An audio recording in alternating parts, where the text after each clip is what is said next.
Y queremos agradecerle a Dios por la oportunidad que nos da de continuar creciendo en su palabra. Bueno, en esta oportunidad, ya que los días que se nos han restringido son largos, la grabación la estoy haciendo desde la casa y bueno, y que nada nos impide pues continuar predicando la palabra de Dios.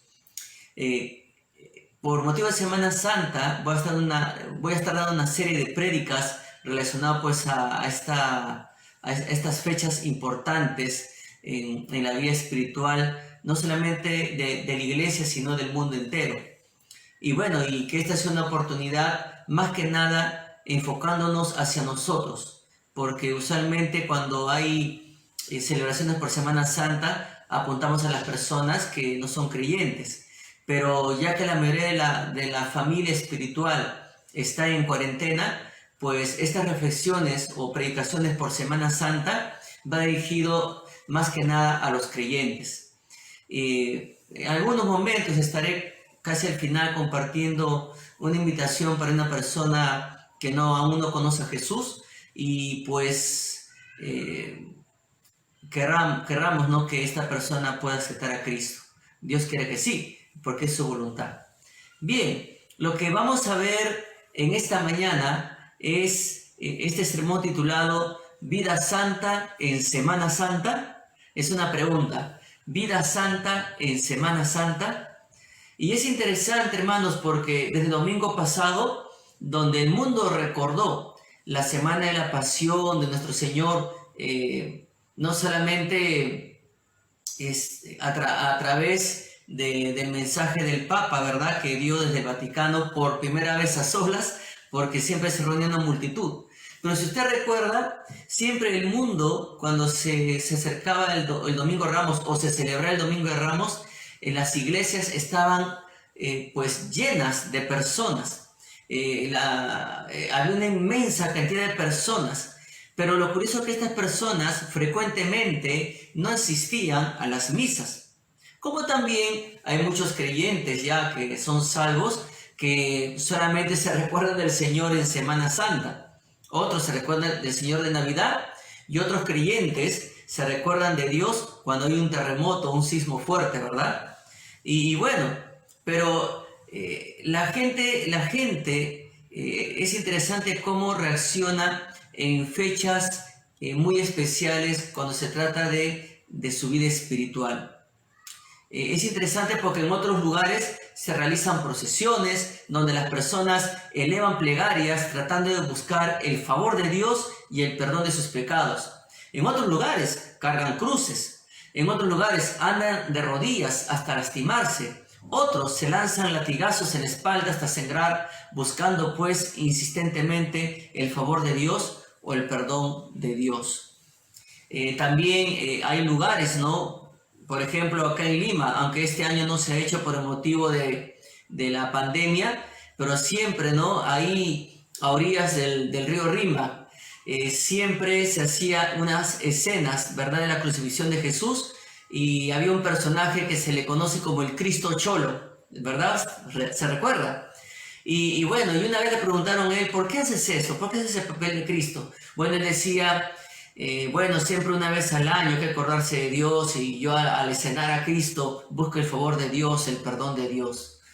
Y bueno, esa es la idea, ¿no?, que la gente tiene, o la idea equivocada que las personas tienen de buscar lograr el favor, el perdón de Dios y así al menos intentar alcanzar la santidad. Pero hermanos, para los cristianos, en primer lugar, todos los días de la semana deben ser santos, no solamente en Semana Santa. Todos los días, desde el momento que aceptamos a Jesús en nuestra vida, todos los días de la semana deben ser santos. No solamente en Semana Santa, no solamente en Navidad, sino que todos los días deben ser santos. Es interesante que los fieles que asisten con regularidad actúan de manera diferente ese día. Se comportan lo mejor posible, son más conscientes de su fe, pero la vida de santidad a la que Dios nos llama exige que le prestemos atención a los asuntos espirituales todos los días. Y no solamente en días especiales, sino todos los días del año, 365 días. O sea, todos los días tenemos que vivir en santidad, no solamente pues en Semana Santa o en Navidad. Es bueno dar más atención a los días que se les conoce como santos, pero si esa es la única vez que nos esforzamos por vivir de la manera que Dios quiere, ¿qué dice eso acerca de nuestra fe? La santidad es más que un buen comportamiento. Si bien incluye hacer lo correcto ante los ojos de Dios, es solo una parte de la descripción. La vida de santidad o la vida de santidad se refiere a la experiencia de tener una vida abundante en Cristo. Y esa debe ser una búsqueda diaria. Tal vez el problema es que no entendemos lo que significa la santidad. Aclaremos este tema examinando pues lo que dice nuestra bendita palabra de Dios. La palabra santo pues transmite la idea de separación del pecado y consagración a Dios. También puede traducirse como santificado, o sea, de la misma raíz santo. Cuando el apóstol Pablo escribió sus cartas a las iglesias en varias ciudades, las iniciaba por lo general dirigiéndose a los destinatarios como santos. Usted, cuando lee los inicios de cada carta que escribió Pablo, siempre les hace recordar, por ejemplo, a los Efesios en el capítulo 1, versículo 1, les hace recordar que eran santos. A los Corintios, si usted recuerda, la primera carta fue una carta de reprensión, porque los hermanos en Corinto, de espirituales, se habían vuelto carnales. Entonces Pablo tiene que escribirles una carta de reprensión porque se habían olvidado de que el Señor los había salvado para vivir una vida digna, que honra a Dios, que glorifica a Dios. Sin embargo, ellos se habían apartado del Señor. El Hijo tenía pues o vivía en pecado con la esposa del Padre. Tanto así, mira hasta dónde habían llegado. Estaban procediendo mal en la cena del Señor. Entonces había muchas cosas que Pablo pone allí en orden. Por supuesto que la segunda carta que Pablo les escribe a los Corintios es una carta de felicitación, por decirlo así, de regocijo también de parte de Pablo. Él se alegra, ¿por qué? Porque los corintios habían vuelto en sí, los creyentes en Corinto. Y la segunda carta es pues para felicitarlos por haber vuelto al Señor y continuar viviendo una vida de santidad. Entonces, hermano, hermana, si usted ha aceptado a Jesucristo como su Salvador, esa palabra se aplica pues para usted también. Porque Dios, desde el momento que usted aceptó a Cristo, usted en su vida recibió y comenzó a habitar en su vida el Espíritu Santo. Entonces el Espíritu Santo le guía a vivir una vida santa, una vida que pues sea alabanza para Dios, una vida que sea un olor fragante, acepto para Dios. Entonces es importante que usted, desde el momento que aceptó a Jesús, viva una vida santa para el Señor. En segundo lugar, la santidad describe nuestra nueva posición con el Señor. Él nos escogió para que fuésemos, como dice la Escritura, santos y sin mancha delante de Él, en Efesios capítulo 1, versículo 4.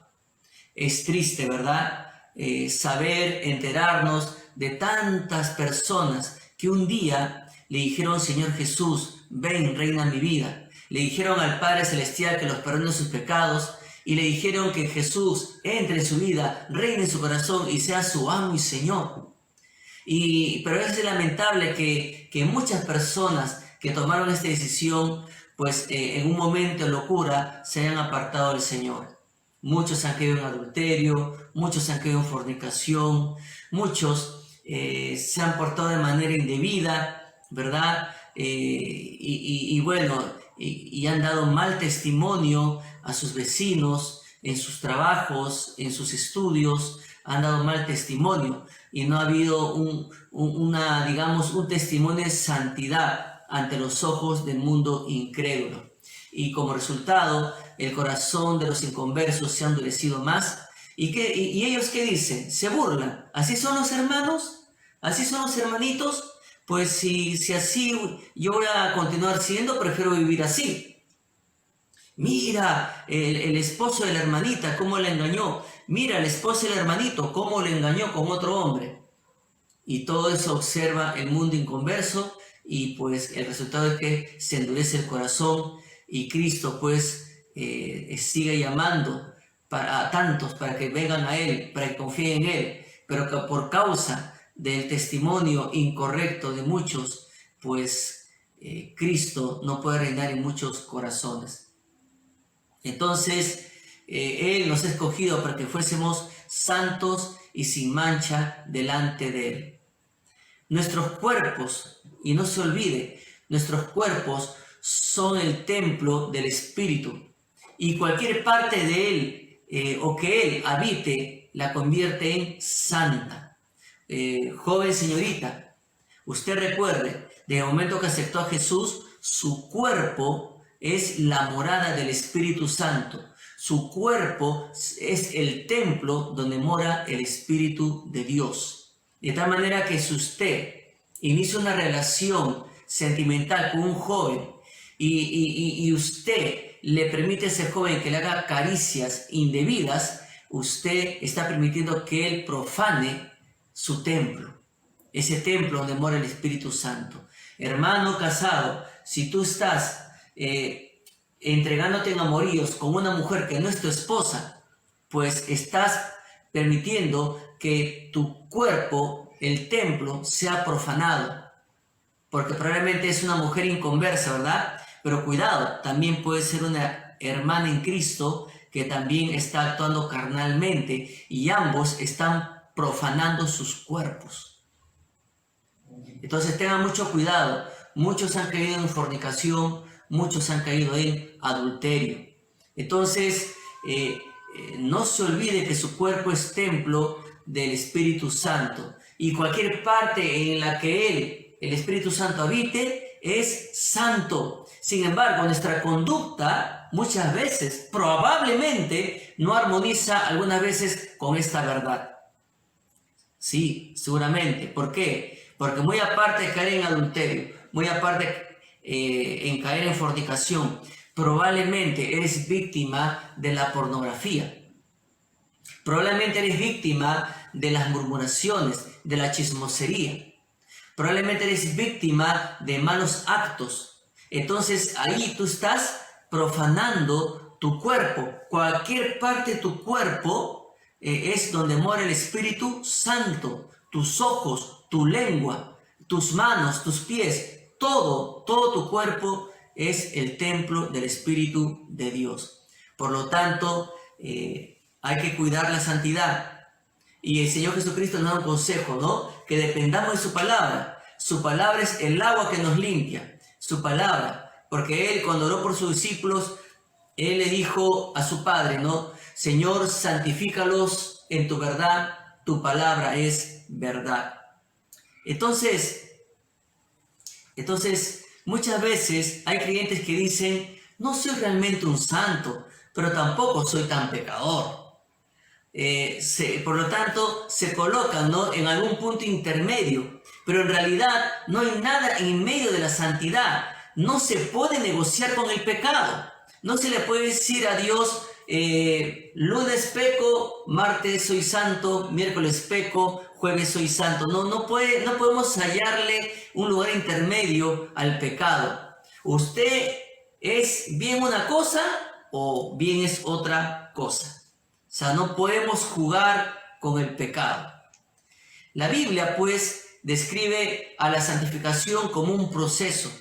Y es por eso que Pablo, se nos dice en Romanos, en el capítulo 6, versículo 19, lo siguiente. Dice, hablo como humano por vuestra humana debilidad, que así como para iniquidad presentasteis vuestros miembros para servir a la inmundicia y a la iniquidad, así ahora para santificación presentad vuestros cuerpos o vuestros miembros para servir a la justicia. En Romanos 6, 19. Es cierto, antes, cuando vivíamos una vida sin el Señor, sin que Él reinara en nuestra vida, sin que nuestro cuerpo sea la moral y espíritu. En esa vida pasada, pues hacíamos cosas que no honraban a Dios, que no glorificaban a Dios. Pero ahora en Cristo, ¿qué nos dice la Escritura? Que ahora en Cristo, pues ya vivamos presentando nuestros miembros para servir a la justicia, para vivir en santidad, no como antes, que vivíamos en nuestra humana debilidad, que vivíamos en iniquidad, que con placer y con gusto presentábamos nuestros cuerpos para servir al pecado, para servir a la iniquidad. Pero ahora, en Cristo Jesús, somos retados a servir al Señor, a vivir en la verdad, a vivir en la justicia, a vivir en santidad. A eso nos reta Romanos capítulo 6, versículo 19. ¿Cuántos creyentes hay hoy en este momento, verdad? Que probablemente se jactan que no han caído en fornicación, que no han caído en adulterio, pero no se dan cuenta que están dañando de repente vidas, familias, con sus murmuraciones y chismoserías. Y eso hace mucho daño. Entonces, es un tiempo en esta Semana Santa de autoexaminarse, pues evaluarse, hacer una autocrítica, ¿verdad? De cómo usted está andando cada día, no por esta Semana Santa, sino cómo está su vida avanzando, ¿no? Cada día en esta vida que Dios le da, ¿verdad? Pero en Efesios capítulo 4, versículo 1, Pablo lo asemeja a una caminata que se realiza durante toda la vida. Y Pablo escribió lo siguiente: yo pues, preso en el Señor, os ruego que andéis como es digno de la vocación con que fuisteis llamados. Entonces, después de exhortarnos con las palabras, que andéis como es digno de la vocación con que hemos sido llamados, habla del dramático contraste entre la manera en que solíamos comportarnos antes de ser salvos y la manera en que somos llamados a vivir ahora.